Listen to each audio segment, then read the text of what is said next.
Greetings, Commanders. One of the ultimate tests of a ship's capabilities is to perform what we in the AX community call a 100% Hydra basic run.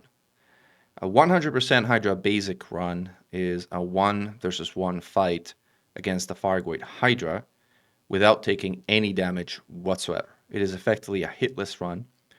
Furthermore, the basic component comes into play in saying that you're only allowed to use basic ammunition against the Hydra in that fight, which for a particular fight makes a humongous difference. This is the story of my personal journey towards completing a 100% Hydra basic run in the Python Mk2. This is not my first 100% Hydra basic fight. In fact, I've completed this fight in the Chieftain and in the Crate Mk2. If you're interested in those fights, I've linked the relevant videos in the video description below. It's been a pain, to be honest, though, as it's taken me 3 days to complete this fight, which is significantly longer than most AX fights usually take me. The reason it's taken me this long is that I struggled to make the Python Mk2 work in one-on-one AX combat configuration. The ship kind of almost begs to be boost orbited like the Crate Mk2, but unlike the Crate Mk2, it does not have a class 7 power distributor, and it has lower heat capacity, which leads to it heat spiking with even just one medium and one small guiding Gauss cannons on a charge enhanced power distributor. So in order to make this work from a heat spikes standpoint, I had to go with a weapon focused power distributor. And furthermore, I had to ensure that with that power configuration I didn't heat spike. So I had to drop down to 2 medium and 2 small Guardian Gauss cannons, which is a funny configuration for a ship that could support 4 or even 6 Guardian Gauss cannons as far as hardpoints are concerned. But reality is, from a power distributor capacity, the ship is already overdrawn, as in it draws more power from your power distributor with 2 medium and 2 small Guardian Gauss cannons, and consequently you need to slow down your fire rate to not drain your capacitor as you do your passes with a single sync active. If you wanted to fire at full fire rate, you need to double sync. You need to trigger 2 syncs at the same time. Furthermore, for this particular fight, in addition to the very particular power distributor configuration and hardpoint configuration, I have decided to drop optional internal modules completely. So this Python Mk2 is completely empty as far as optional modules are concerned. Reason for that being that since it's a 100% attempt, I am not planning to hit at all, and consequently tank isn't going to help me, module reinforcement doesn't matter, repairs don't matter, most anything you could do with internal modules doesn't matter. The only thing that does matter is agility, velocity, speed, acceleration, and those are things that are obtained by lowering your ship's mass at or below the thruster's minimum thruster mass, minimum hull mass. So as a result, you have a completely empty optional internal Python Mk2 with 2 medium and 2 small Gauss as its main armament, large fixed thermal vent beam as its major utility, and remote release flak cannon to deal with swarms. Throughout this fight, and you will see it here as well, I will be using the swarm reroll trick by tapping silent running back and forth. You'll see me triggering the swarm to fly back to the interceptor and come back as I disable silent running in potentially a different formation. It's sometimes the same, sometimes different, as it's effectively a reroll, and the Hydra ring is by far the most common formation of the swarm to begin with. So it may take several attempts to get back something other than a ring, such as a spiral or a ball formation for the swarm. Now, build oddities aside, this ship really suffers from 2 major drawbacks when it comes to solo AX combat. On one hand, its weapons convergence is just not good enough. While it's not terrible, it is not possible to hit the heart without actually doing what I call the wobble, as in moving your aim left to right in between your left hard points and right hard points, which is very distracting. It makes shooting down interceptor hearts a lot harder than if you were to do it with a ship with better weapon conversions, such as properly configured crate, chieftain, or the best of all as far as weapons convergence is concerned, which is the Alliance Challenger. Noting it's still possible to do it, it's just an annoying thing that just makes fights overall harder when using gauss. This would, by the way, apply the same with shards, and any other weapon for that matter is not a problem that is unique to gauss. Now, even worse and even harder as a limitation than the weapon convergence is the weak lateral and vertical thrusters of the ship. Compared to, say, the chieftain, for example, the acceleration that the ship can muster on vertical and lateral thrusters, at the very least from my experience in this 3 days of using it for this solo Hydra attempt, appears to be comparatively weak. And that makes sustaining an orbit without boosting very challenging. The crate gets around that problem by boost orbiting. It's class 7 power distributor, has power for the ages, and on 2 pips, even on charge enhanced power distributor, lets you boost back and forth as much as you like without any kind of limitations. This is definitely not the case for the Python Mk2, and certainly not with the weapon focused power distributor, which I felt forced to use in order to maintain my heat spikes below the rate at which I would have been detected and hit during this fight. The limitation as far as flight is concerned is the reason why this fight took me so long to do, as I was constantly having my orbit stall and constantly getting hit over and over and over again and having to abort and restart the fight. I tried many different things before I ultimately got this to work in practice. I tried with a charge enhanced power distributor, but I was getting hit. I tried with 2 medium and a weapon focused power distributor, that is 2 medium on a single trigger, but that didn't work either.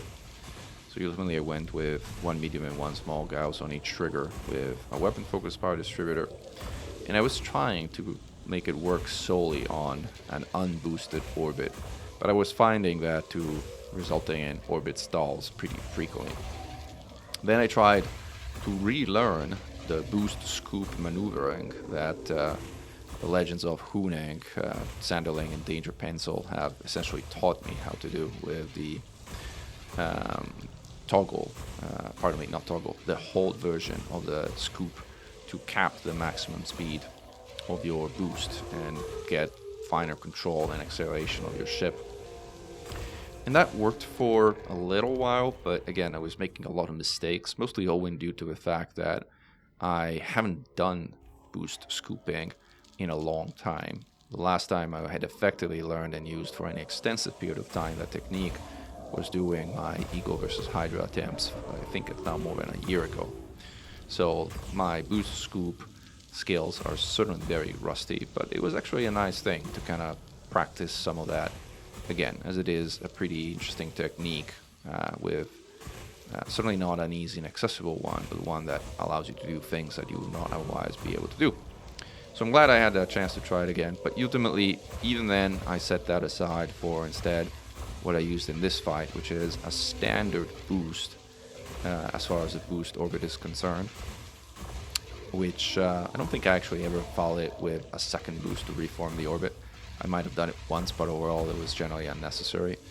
The approach was to take a pretty steep insertion to the orbit of the Hydra and then boost to, in a controlled fashion, down and forward to form that initial orbit. Generally a late boost after the sort of Hydra has swung past you. So anyway, that is what worked out in this fight and what allowed me to do the fight in its entirety in a pretty consistent way.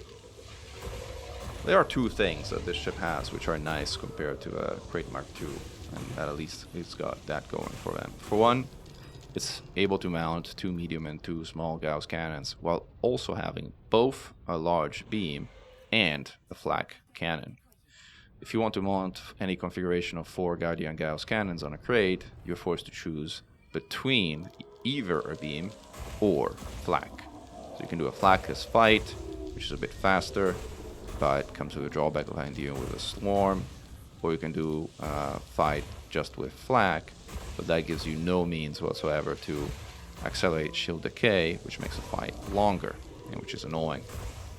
So the fact that you're able to not have to choose between the two is a point in favor of the Python Mk2. The other obvious point in favor of Python Mk2 is that it has 6 utility slots, so you have the luxury of mounting an enhanced Xenoscanner without really losing any meaningful heatsink capacity, while also mounting 5 heatsinks on the ship, which give you heatsink for the ages and make sure that you're, unless you kind of do something so dramatically and fundamentally wrong, you're never going to be worried about running out of heatsinks in a particular run. In fact, in this fight, as you'll see, I've never even bothered filling up on sinks between runs. I will generally sense 1 or 2 to top them up, but otherwise run with what I got left in any given run.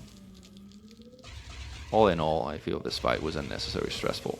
I feel like I was fighting the ship every step of the way to make it do what I wanted it to do, primarily due to its very weak lateral and vertical thrusters.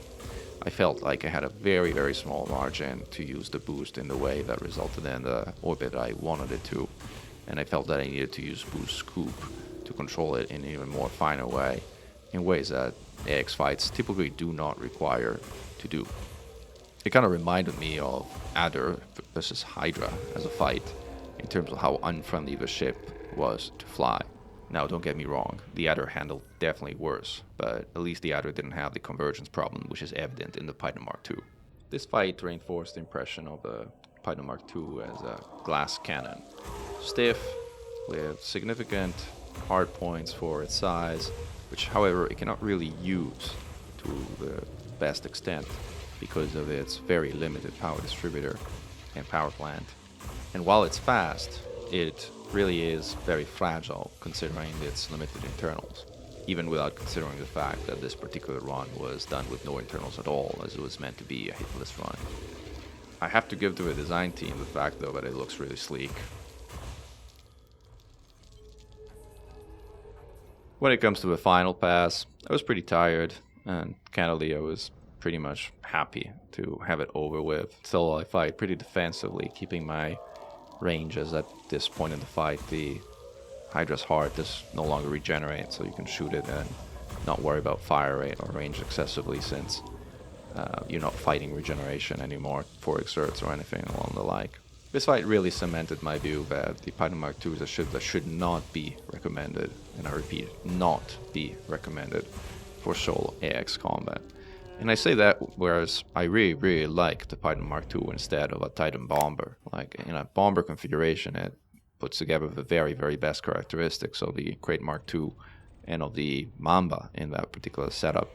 I was just doing vent bombing the other day, and I've hit 848 vents every single time in an over hour-long session, which is remarkable and not something that accomplished neither in the Mamba nor in the Crate. But for this type of fight instead, for like one-on-one solo fights, whereas it's possible to take down a Hydra without taking any damage whatsoever, as I've proven here, it's incredibly painful to do so in this kind of ship, and as a result, it is not something I would personally recommend. The last thing to do in a hitless fight is to dock and check the repair tab. If the fight is truly hitless, as in you've taken no damage whatsoever, the repair icon will not light up, and it will instead show fully repaired, as it does in this case. I've also included a reel to show the configuration of the ship, which is also linked in the video description below for details. Finally, if you've enjoyed this video, please don't forget to like and subscribe, as that encourages us to make videos like these. And glory to mankind. Commander Mk2, over and out.